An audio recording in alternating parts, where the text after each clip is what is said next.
Lakini kadi ya leo ina tofauti na kadi mbili zilizopita. Mbili zilizopita ulikuwa unaweza kubeba blame of yourself, mkajilaumu wenyewe kwa makosa yenu wenyewe, lakini hii ya leo Anthony Mligo hawezi kuingia kwenye lawama ya aina yoyote ile. Huyo alimsikia kwa ufupi ni afisa habari wa klabu ya Simba Ahmed Ali akizungumza kunako kadi alopewa Anthony Mligo, kijana mwingine wa klabu ya Simba. Amesema ya Jabari aloipata kule Mwanza sawa, Kameta Duchu aloipata kule mkoani Kagera sawa, lakini hii ya Singida mbona kama hatuielewi? Inakuwa ni timu ya kwanza kuweka rekodi ya Tanzania kupata kadi kwenye michezo mitatu, kadi nyekundu, si nyingine ni klabu ya Simba Sports Club. Umemsikiliza vizuri afisa habari. Mimi ni Hassan Saddam, kwenye meza ya Data Sports pembeni yangu ni naye Bakari Kasim. Tutakupitisha kwa kina hasa kauli hiyo ya afisa habari wa klabu ya Simba Ahmed Ali na mengineo. Yapi kipi kimejiri, kocha amezungumza nini, klabu ya Simba baada ya hapa kifuatacho ni nini? Lakini nikope tu taarifa njema asubuhi ya kuwa tunapewa nguvu kabisa na router za 5G ambazo zinapatikana hapa Data Sports kwa 250,000 unaweza kujipatia router yako safi ya 5G. Unaweza kaunganisha watu zaidi ya 30 mkaendelea kuburudika. Vifurushi ni kuanzia 70,000 kutokana na matumizi yako wewe ambayo unayo binafsi. Bakari na Hasani atuwape router tu. Tuuze router tu. Tunasema kwamba router za 5G za Yas. Tuanze kusikiliza Bakari Kasim, swali langu likianza moja kwa moja. Kwanza msikilizaji aliweza kuisikia sauti ya afisa habari wa klabu ya Simba Ahmed Ali akisema kuwa kadi aloipata Anthony Mligo wao kama Simba wana mashaka nao, na siku nyuma tukirudi mmoja kiongozi wengi wanasema hatambuliki, kuna mmoja alisema ni maoni, lakini alizungumza ni mwenyekiti wa bodi ya wakurugenzi wa klabu ya Simba Clesus Magola akisema kuwa FVS kuna namna kama ipo kwa ajili ya Simba, yani kama inawaonea hivi. Alichokizungumza afisa habari wa klabu ya Simba Ahmed Ali Suleiman, kwa position yake unamuelewa, hayupo pale kwa maslahi ya mpira wa miguu, yupo pale kwa maslahi ya Simba ili iweze kufanikiwa. Unawezaje kusema ile kwamba haikustahili kwa red card? Kaenda Anthony Mligo ameenda kupiga kwenye kifundo kabisa cha bwana mdogo Yusuf. Na hata baada ya review kila mtu akasema kwamba it is straight red card. Sasa muamuzi anapohukumu hakuna upande ambao wote watakubaliana, wapo watu ambao watapinga, lakini kwa jicho la kawaida ile tena haikuhitaji hata teknolojia, ilikuwa unaona kabisa kwamba ni straight red card, kwa sababu cha kwanza Mligo hakucheza mpira, alienda kucheza mguu wa mtu, na anaengo anaenda kucheza mguu wa mtu ni katika engo mbaya sana. Na nitakwambia kwamba huu ni mfululizo wa kadi nyekundu za Simba msimu hii hapa, msimu cha Simba na kadi nyekundu 4. Yeah, ndio 3 kwenye NBC Premier League, 1 kwenye mchezo wa kirafiki dhidi ya Al-Merrikh ambapo Nixon Clement Kibabage anatolewa nje kwa kadi nyekundu. Kwa unaona kabisa kwamba ni timu inakosa nidhamu ya kiulinzi. Nyakati ambazo wapinzani wanafanya turnover kwenda kuwashambulia, huwa wanafanya makosa ambayo kwa level yao ya professionalism hatukupaswa kuyaona yakionekana kwa kujirudia. Inawezekana tukaona kosa moja labda ikachukua mechi 10-12 kwa analokosa, lakini hapokuwa mechi mfululizo tayari kwamba msimu kwenye mechi 3 za ligi kuu zote wamepata straight red card. Kwenye mechi moja ya kirafiki nako wamepata red card. Kwa kwamba ni kuna kitu tunakiona kwamba hakipo sawa ndani ya klabu. Kwa ni mwalimu technical bench anapaswa kuongea na wachezaji wake na kuwaambia mental kwamba nini ambacho unapaswa kufanya muda ambao anaenda kufanya zile aggressive contact. Ni mwalimu kuzungumza na wachezaji wakati wanaenda kufanya contact ambazo ni very aggressive. Mmoja anaweza kukuuliza swali, ligi kuu ya NBC msimu huu imebanana vibaya mno. Mechi ni mechi, leo unamaliza mechi, baada ya Simba kumaliza mechi yake ya tarehe 22 atakuwa na kibarua tarehe 27 ndio atakuwa na mchezo wake mwingine nyumbani Dar es Salaam. Moja ya swala ambalo unaweza kumuuliza mwalimu Steve Baka, lakini alikuuliza wewe kwa jicho la kitaalamu, Simba na wakosa wachezaji wa 3, wengine 4 kutokana na majeraha ambao wanayo. Hii kitaalamu kwa Simba kinachowaendea hasa kadi 3 nyekundu mtawalia haziwatoi wachezaji kwenye mchezo, au hakuna namna ambavyo inampunguzia mwalimu yale labda amepanga kitu fulani, hakuna namna ambavyo inaharibu plan ya klabu ya Simba kuelekea mechi ambazo ziko back to back. Yani neno back to back litoe kwa sababu kwamba miongoni mwa kitu ambacho TFF wamebalance msimu huu ni kuhakikisha timu zote zina usawa kwenye kucheza mechi. Misimu mingi huko nyuma unakuta timu za madaraja ya kati, let's say tuseme Coastal Union, Namungo, Mashujaa wanacheza back to back, lakini kwa Simba na Yanga wanapataga gap la siku 3 mpaka 4 wanapumzika. Lakini msimu ni kama TFF bwana anachocheza Coastal Union ndio mtakavyocheza Simba na Yanga. Sasa kwa kuwa macho ya watu wengi sana hawakukiona kwa muda mrefu ambacho Simba na Yanga kucheza hivi back to back, kulizoea kuona kwa Coast, JKT na Singida. Sasa tunaona kama ligi imebana banana, lakini kimsingi ni vile vile tu. Hakuna kilichobadilika. Ila kwa kuwa anafanywa Simba na Yanga, tunaona ni kama tofauti. Tunaona ni kama uhaini fulani kwenye mpira. Kitu ambacho ni sio sawa. Wao wana sheria zao, wanasemaga wanabidi watekeleze sheria zao, ndio. Yaani haiwezekani kwamba kwenye ligi moja alafu kuna matabaka. Yes, ni timu kubwa, timu bora, timu ambazo zimebeba ligi yetu, lakini unapotengeneza matabaka, ukisema kwamba watungiwe sheria zao, automatic kwamba unakuwa unawaseparate nao wengine. Kwa hiyo hapo unaondoa, tunasema kwamba fair competition, unakuwa unaiua kwa maana hakuna balance. Kwa nini huyu wamtreat kama VVIP alafu nyie watu wanakutreat kama mzunguko? Kwa hiyo unaona hiyo gap ambalo lipo, lakini tempo kwenye ligi moja. Sasa nikija kwenye swali lako la msingi kwamba uwepo wa kadi nyekundu mtawalia unaathiri vipi kikosi cha Simba? Nikiri wazi, hakuna mwalimu ambaye anatamani amkose mchezaji kwa kadi nyekundu au majeraha. Mwalimu hata kama mchezaji sio regular starter, lakini mwalimu yote ukimuuliza anakuambia nahitaji nyota wangu wote wawe available kwenye mechi husika, kwa sababu ile inampa mwalimu uhuru wa kufanya machaguo kwenye maeneo mengi kwa kuzingatia ubora na mahitaji ya mchezo. Sasa leo unapomkosa Ibrahim Jabal, automatic kama uliandaa mbinu zako ukimtaka Jabali awe kama dereva kwenye hizo mbinu, kwa lazima ubadilishe mpango kazi. Au inawezekana uliandaa mpango kazi wako ukahitaji labda viungo wawili wa ulinzi, labda Jabali ache na Yusuf Kagoma au na Kevin Nation, automatic lazima uswitch, umchukue mchezaji mwingine ambaye inawezekana asiwe na sifa ambazo anazipata kwa Jabali. Ayupo David Kameta Duchu ambaye ni mzuri sana kwenye attacking, yupo Nathaniel Chilambo ambaye yeye katuonesha nini ambacho anaweza akafanya kwenye defensive, kwenye kuzuia. Kwa automatic kama ulikuwa na game plan ya kushambulia, lazima kwamba ndio ulichokiona jana, unamforce Nathaniel Chilambo acheze kama inverted fullback kwenye eneo la katikati ya uwanja, akaongeze nguvu kwenye eneo la kiungo, muwa overload wachezaji wa Singida, mpate ile numerical advantage. Alafu kwa kombo juu katikati ya uwanja unamlazimisha kiungo mmoja hapo ili apande juu akaongeze nguvu kwenye kushambulia, kwa sababu fullback right wako hana uwezo huo wa kwenda juu kushambulia kwa kasi hiyo kama Kapombe au kama Duchu. Na honest tu wa kwetu tukikaa hapa, level ya Kapombe kushambulia ni level kubwa sana.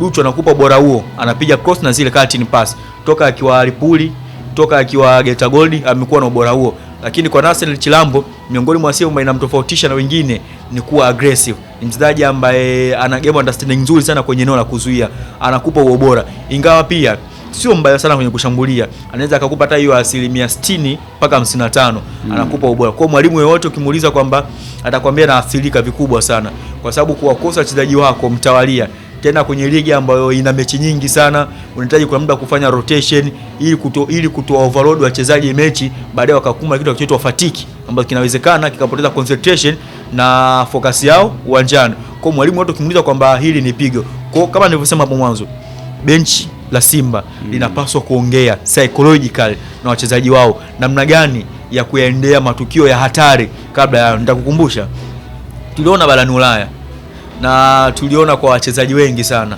wana zile mentality za kwamba physical contact yoyote kwake ni vita.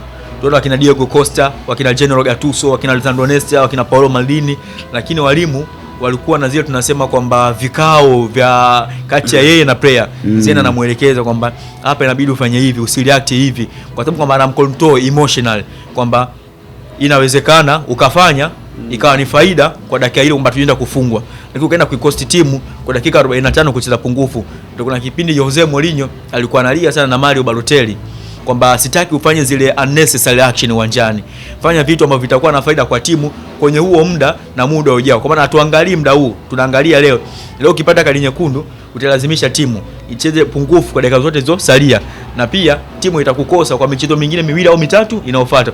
Kwa automatic unakuwa umegharimu timu. So kwenye swali lako kuconclude hapo, hakuna mwalimu ambaye anafurahia kuwakosa nyota wake, awe regular starter au asiwe regular starter. Hakuna mwalimu anayefurahia kuwakosa nyota wake. Bakari Kasim, tukisalia hapo kwenye mchezo wa siku ya jana kati ya Singida Black Stars dhidi ya Simba FVS, video support iliweza kutumika, lakini kumeanza kuwa na doubt kutokana na hichi teknolojia au hichi kitaalamu kinachoweza kumsaidia, huu mfumo unaweza kumsaidia mwamuzi katika swala zima la kuamua mkwaju wa penalti ukizungumziwa pa ukubwa. Lakini kuna matukio mengine kwenye michezo raundi ya 3 pekee tunazungumza, umekuwa na ukosolewaji mkubwa FVS.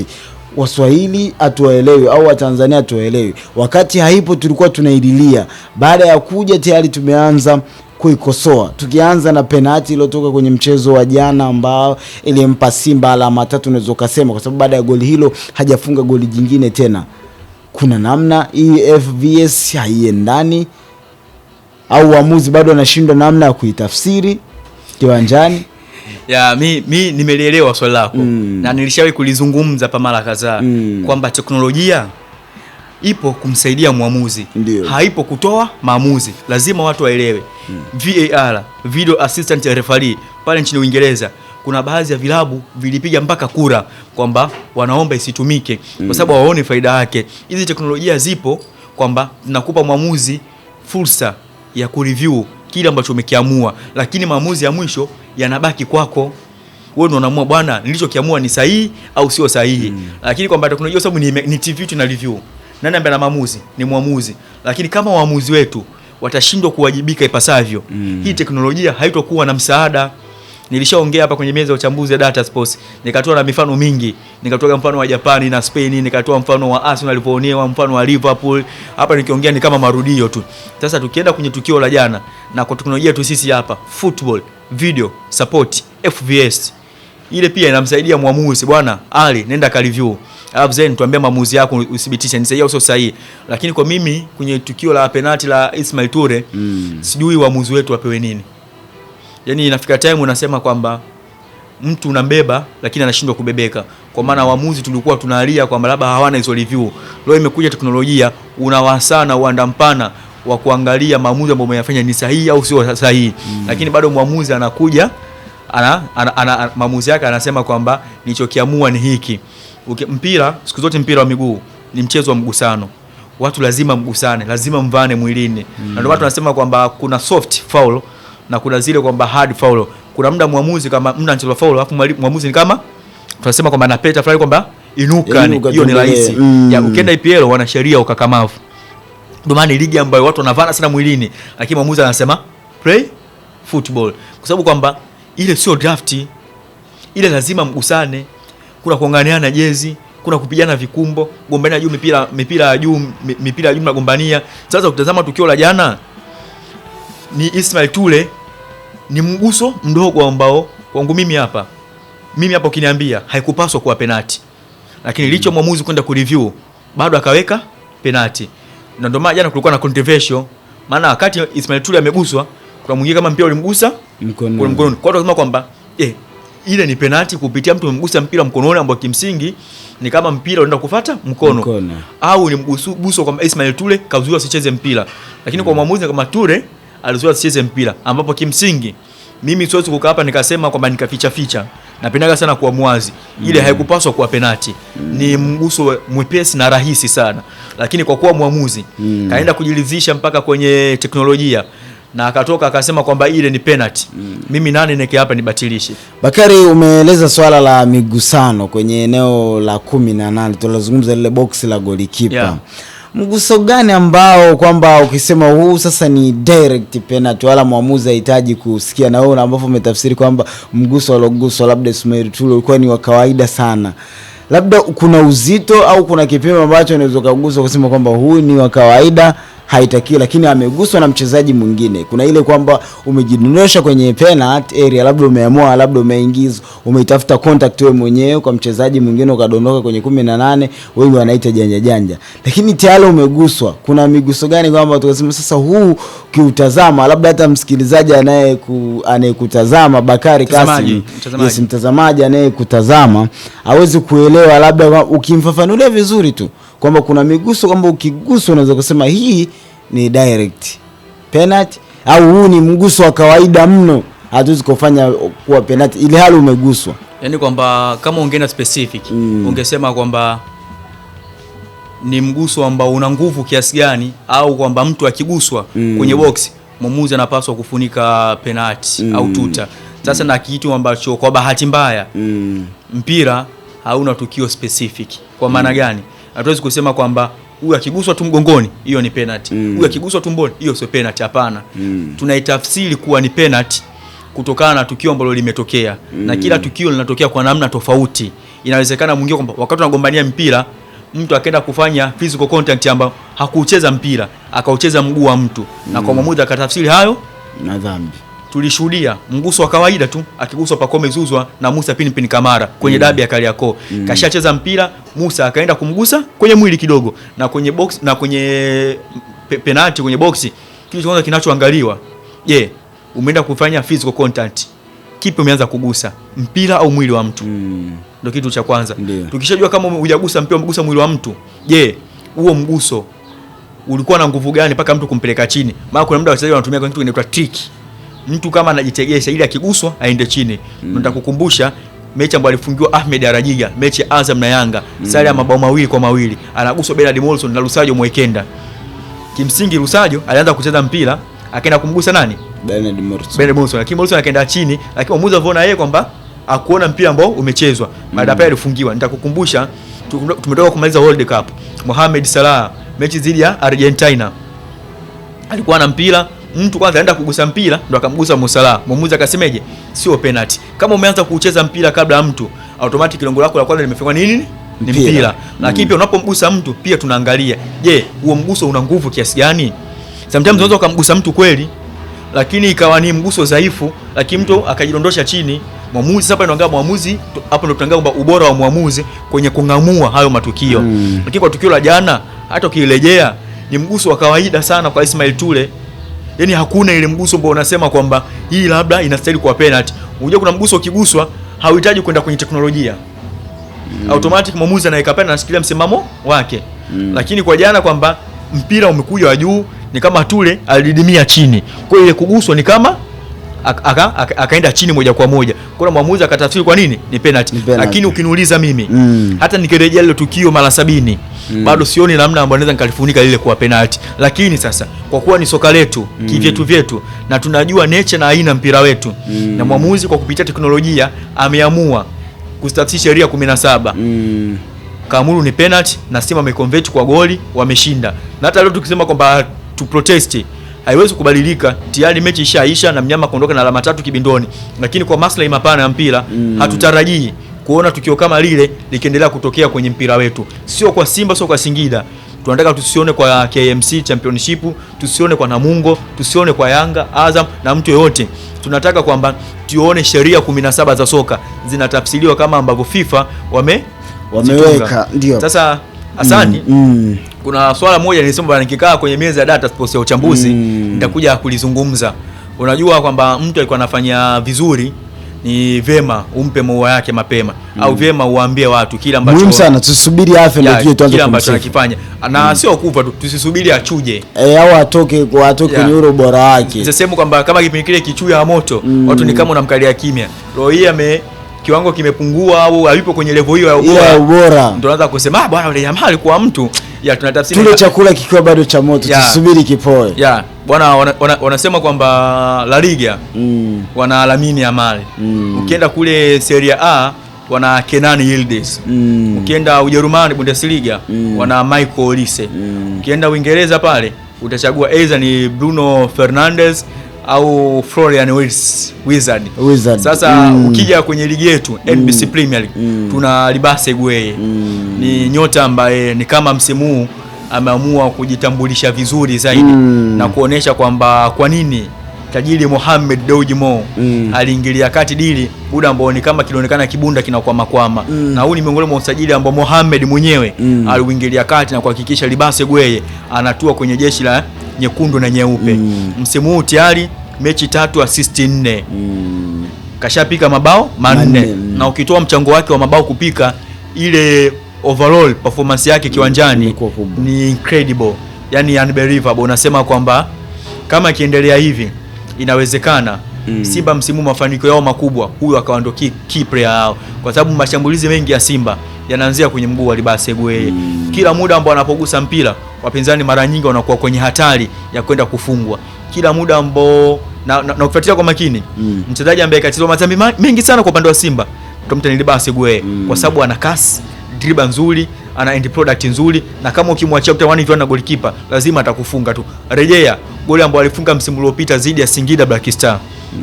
Mabeki zaidi ya 3 anatoka anaenda kuconvert mpira unaingia nyavuni. Kuna zile give and go pass anazipiga sana. Kuna zile outer pass anazipiga sana. Kwa hiyo ni mchezaji ambaye kama utamwacha kidogo tu afanye maamuzi utajikuta automatic mpira upo kwenye nyavu. Kwa hiyo kwangu mimi huyu ni miongoni mwa mchezaji bora mpaka sasa hivi kwenye ligi ya NBC Premier League pamoja na Simba kwa ujumla. Ni ukisema utaje wachezaji watatu Simba wanaperform kwa ubora, wa kwanza utaanza na Libase Gwe, ndio utatafuta wa pili labda Rushen Deleuki na Anset Oula au Elim Panzo Kibisawala. Lakini kama namba moja jaza na Libase Gwe, bado utakuwa haujatoa ile kitu ambacho watu wanakitaka. Na kukamilisha hili hapa mpaka hivi sasa most performer player kwenye NBC Premier League namba moja wangu mimi ni Libase Gwe mpaka pale ambapo nitaona vinginevyo. Bwana, huyo ni Bakari Kasim, miongoni mwa mtu ambaye ana vitu vingi sana. Ukimpa dakika moja kuzungumza, baadaye dakika moja anazungumza dakika 3. Sio kitu kibani, kitu kizuri, lakini anabidi azingatie muda. Kitu kingine ambacho umekisahau kwa Libase Gwe, unatakiwa wape watazamaji wa Data Sports kwamba sasa amebadilika. Libase Gwe tulikuwa naye msimu uliopita na msimu huu ni tofauti. Msimu huu anaonekana akipika zaidi kuliko kujitafutia yeye kula. Anawapikia wenzake baada ya hataki kumalizia kula. Zamani tulikuwa tunamuona akichukua mpira dakika 2 akisha cut inside analitazama lango anashoot. Ila saizi akikat inside anamwangalia nani yupo kwenye nafasi anamwekea. Ndio hizo sifa ambazo alikuwa anampa. Kwa ufupi. Zingatia neno kwa ufupi. Simba Sports Club mchezo ujao ni Dar es Salaam. Ahmed Ally hapa ameweka wazi kwamba bado uwanja wake kuendelea kutumia uwanja wa Uhuru ambao hivi sasa umerejea kwenye matumizi. Hawana mabadiliko, endapo tutakuwa na mabadiliko atazungumza. Kwa ufupi utakuwa ni mchezo wa aina gani, kwa sababu ni mapema na tutakuja kuendelea kuzungumza, na kwa sababu tunautangaza moja kwa moja tutaendelea kuzungumza mara kwa mara.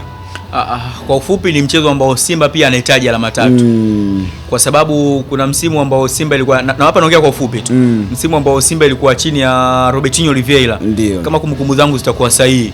Ni msimu ambao walipoteza ubingwa kwa sababu walipoteza mechi za mzunguko wa kwanza.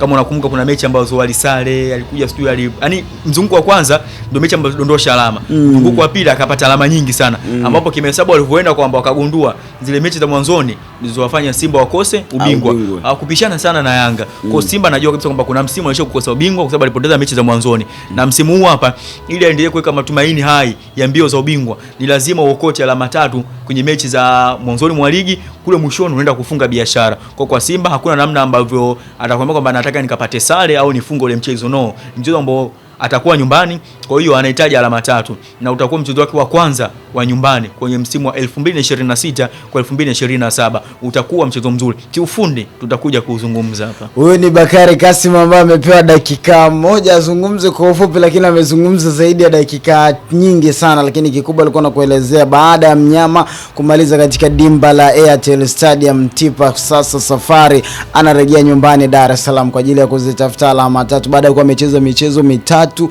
ugenini, na hivi sasa anarejea Dar es Salaam kumaliza mchezo wake mwingine kabla ya kuanza kuzitafuta safari za kimataifa. Hapo tukukumbushe kuwa zinakuwa zinaanza hapo, lakini akiwakosa baadhi ya nyota wake watatu ambao wamekumbwa na kadi tatu nyekundu. Tutakuwa tunaizungumza Simba ambayo ilishuka dimbani siku ya jana kucheza dhidi ya Singida Black Stars. Mimi ni Hassan Saddam, nilikuwa naye Bakari Kasim, lakini uliweza kumsikia mwanzoni afisa habari kwa njia ya sauti, afisa habari wa klabu ya Simba Ahmed Ally. Nyuma ya kamera ni director Paco. Tukutakie Jumapili njema.